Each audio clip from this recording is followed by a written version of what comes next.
Hello everyone, welcome to the series of Python language. Python language की series का आज पहला पार्ट, जिसमें हम पढ़ने वाले हैं history of Python, more about Python और पाइथन आइडेंटिफायर्स।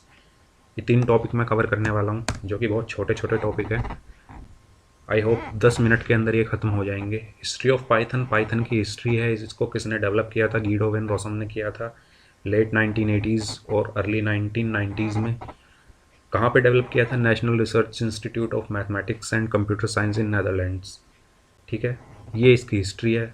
और दूसरी चीज़ क्या है कि ये किस लैंग्वेज की हेल्प लेके इसको डेवलप किया गया।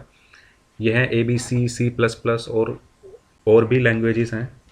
ठीक है, फॉर एग्ज़ाम्पल अगर मैं कहूँ कुछ लैंग्वेजेस, ABC, C++ तो है ही, मॉड्यूला 3, एल्गोल 68, स्मॉल टॉक, ये सब वो लैंग्वेजेस हैं जिनकी हेल्प से इस पाइथन लैंग्वेज को डेवलप किया गया।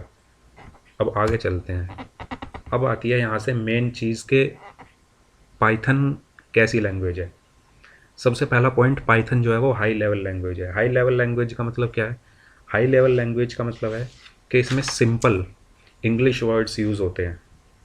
ठीक है, इसको इसी वजह से इसको जो सबसे लास्ट में जो टॉपिक लिखा हुआ है, इजी टू अंडरस्टैंड, इसका मतलब अगर आप सिंपल इंग्लिश वर्ड्स इसमें यूज़ कर रहे हैं तो इस वजह से ये क्या हो जाती है, समझने में ईजी हो जाती है। जबकि बाकी अगर आप लैंग्वेज देखें, C++ या फिर जावा वगैरह अगर आपने देखी हो, तो उसमें सिंपल इंग्लिश वर्ड्स यूज़ नहीं होते। फॉर एग्जांपल सी की अगर बात करूँ मैं, तो उसमें प्रिंट एफ यूज़ होता है प्रिंट कराने के लिए, अगर आपने पढ़ी हो। ठीक है, सी लैंग्वेज में प्रिंट एफ यूज़ करते हैं। जबकि पाइथन में अगर हमें कुछ प्रिंट कराना है तो सिंपल प्रिंट लिख के उसको हम प्रिंट करा सकते हैं। ठीक है, तो सिंपल इंग्लिश लैंग्वेज यूज़ होती है, इसलिए हम इसको हाई लेवल लैंग्वेज कहते हैं। दूसरा है इंटरप्रेटेड लैंग्वेज। इंटरप्रेटर, दो चीज़ें होती है जब हम अपना प्रोग्राम बनाते हैं और उसको रन कराते हैं, तो उसमें दो चीज़ें होती है। एक तो इंटरप्रेटिंग और इंटरप्रेटर, और एक होता है कंपाइलर। अब इसमें हम डिफरेंस समझते हैं कि इंटरप्रेटर क्या करता है और कंपाइलर क्या करता है। जब हम अपना कोई प्रोग्राम बनाते हैं और उसको उसका आउटपुट देखने के लिए हम उसे रन करेंगे। ठीक है, जब हम उसको रन करते हैं अपने प्रोग्राम को, तो इंटरप्रेटर क्या करता है कि हमारे उस प्रोग्राम की जो एक एक लाइन है उसको कन्वर्ट करता है मशीन कोड में। ठीक है, क्योंकि हमारा सिस्टम क्या मशीन कोड समझता है, 1010 की लैंग्वेज जो होती है मशीन कोड उसको समझता है। लेकिन हम अपना प्रोग्राम टाइप करते हैं इंग्लिश लैंग्वेज में, तो उसको कन्वर्ट करना पड़ता है इंटरप्रेटर को उस लैंग्वेज में जिसमें हमारा सिस्टम समझ सके, हमारा कंप्यूटर समझ सके। तो उसको मशीन लैंग्वेज में जब कन्वर्ट करता है हमारे प्रोग्राम को, इंटरप्रेटर क्या करता है, लाइन बाय लाइन, अगर हमारे प्रोग्राम में 10 लाइन लिखी हुई हैं तो वो पहले पहली लाइन को मशीन कोड में कन्वर्ट करेगा, उसके बाद दूसरी लाइन को, उसके बाद तीसरी लाइन को, ऐसे लाइन बाय लाइन क्या करता है, इंटरप्रेट करता है। ठीक है, जबकि कंपाइलर क्या होता है, कंपाइलर पूरे प्रोग्राम को एक साथ करता है, वो लाइन बाय लाइन नहीं करता।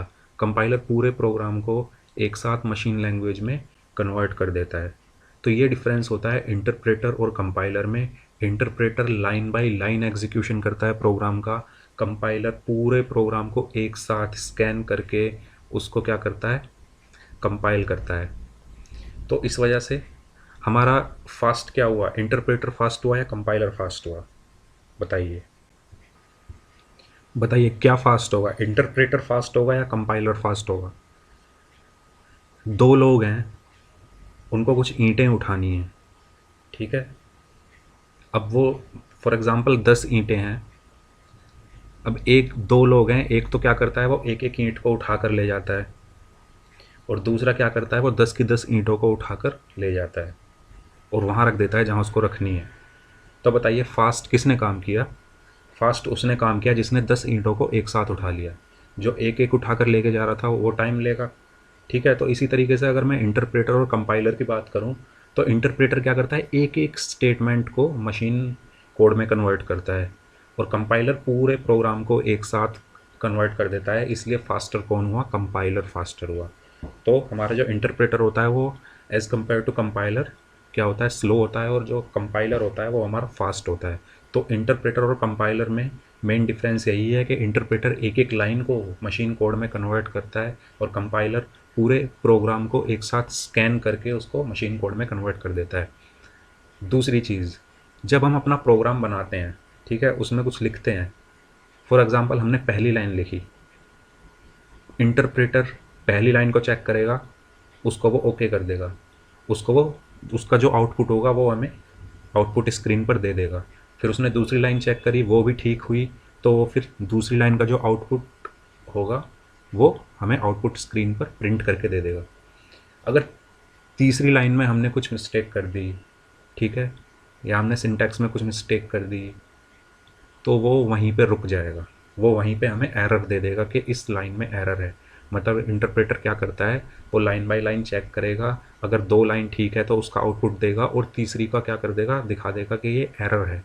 लेकिन कंपाइलर इसके अपोजिट क्या करता है, आपकी चाहे पहली लाइन ठीक हो या दूसरी लाइन ठीक हो, उससे उसको कोई मतलब नहीं है। अगर आपने प्रोग्राम में एक भी गलती की है तो वो उसको, जो ठीक किया है उसको प्रिंट नहीं करेगा, वो सीधा एरर दिखा देगा, वो कुछ भी आउटपुट नहीं देगा। फॉर एग्ज़ाम्पल, एग्ज़ाम्पल से इसको समझते हैं। मैथमेटिक्स जब हम पढ़ते हैं, जब हम स्कूल में पढ़ते थे मैथमेटिक्स या कॉलेजेस में पढ़ते थे, तो कुछ टीचर्स ऐसे होते थे जो स्टेप वाइज मार्किंग करते थे। कोई क्वेश्चन हमने किया, पहली लाइन उसकी ठीक हुई, उस पे 1 नंबर मिल गया, दूसरी लाइन उसकी ठीक हुई, 1 नंबर उसका मिल गया, ठीक है। एक फार्मूला भी अगर किसी ने लिख दिया तो फार्मूला लिखने का भी आधा नंबर मिल गया। कुछ टीचर्स ऐसे होते थे कि अगर आपने पूरे क्वेश्चन में ज़रा सी भी गलती कर दी, वो पूरा क्वेश्चन काट देते थे, एक भी नंबर नहीं देते थे। लेकिन कुछ टीचर ऐसे होते थे कि अगर आपने थोड़ा भी ठीक किया है, फार्मूला भी लिख दिया, तो उसका भी नंबर मिल जाता था। ऐसे ही हमारा इंटरप्रेटर है और ऐसे ही हमारा कंपाइलर है। इंटरप्रेटर क्या है, थोड़ा नरम है, ठीक है, थोड़ा क्या है, नरम टीचर है। वो क्या करता है, अगर आपने फार्मूला भी ठीक लिखा है उसका भी वो आउटपुट दे देगा, उसको भी नंबर दे देगा। लेकिन कंपाइलर क्या है, वो थोड़ा स्ट्रिक्ट है। कंपाइलर थोड़ा स्ट्रिक्ट टीचर है, अगर आपने थोड़ी भी गलती कर दी प्रोग्राम में तो वो आउटपुट नहीं देगा, जो आपने ठीक लिखा है उसका भी आउटपुट नहीं देगा। तो ये होता है इंटरप्रेटर और कंपाइलर में डिफरेंस। पाइथन क्या यूज़ करता है, इंटरप्रेटर। पाइथन में जब हम प्रोग्राम लिखेंगे आगे चल के, तो उसमें अगर हमने 3 लाइनें ठीक लिखी हैं, 3 लाइन्स ठीक लिखी हैं, तो वो उसका आउटपुट हमें देगा। अगर चौथी लाइन में प्रॉब्लम है तो वो चौथी लाइन में बता देगा कि यहाँ पर आपकी प्रॉब्लम है, और वो एरर दे देगा। तो ये डिफरेंस होता है हमारा इंटरप्रेटर और कंपाइलर में। कंपाइलर फास्ट होता है, इंटरप्रेटर स्लो होता है। इंटरप्रेटर लाइन बाय लाइन हमारे कोड को मशीन लैंग्वेज में कन्वर्ट करता है, कंपाइलर पूरे प्रोग्राम को एक साथ स्कैन करके मशीन लैंग्वेज में कन्वर्ट कर देता है। इंटरप्रेटर क्या होता है, कंपाइलर क्या होता है कि थोड़ा स्ट्रिक्ट होता है, वो अगर आपने एक भी एरर कर दी तो वो कुछ आउटपुट नहीं देगा।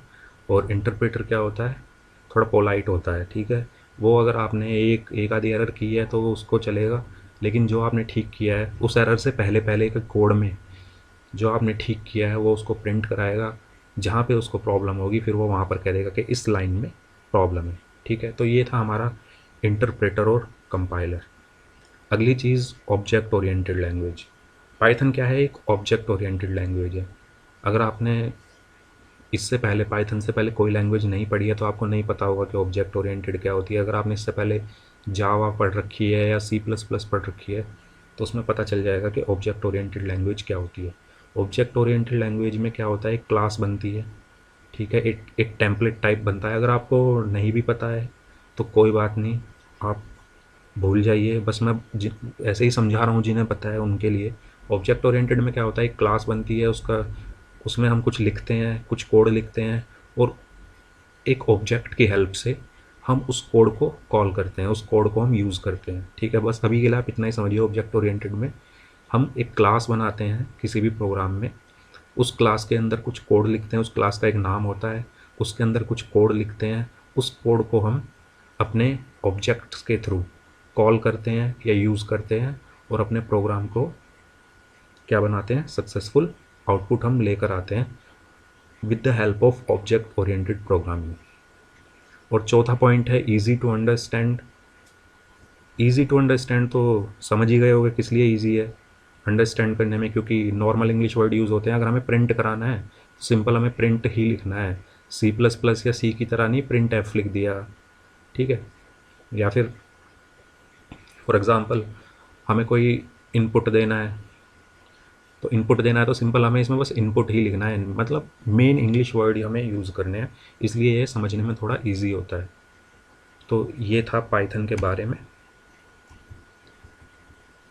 इसके अलावा पाइथन आइडेंटिफायर्स हैं, इसको हम नेक्स्ट वीडियो में कवर करेंगे। इस पार्ट में इतना ही रखते हैं।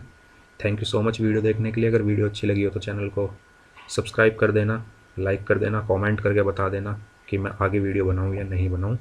Thank you so much video देखने के लिए। Have a good day, take care, bye bye.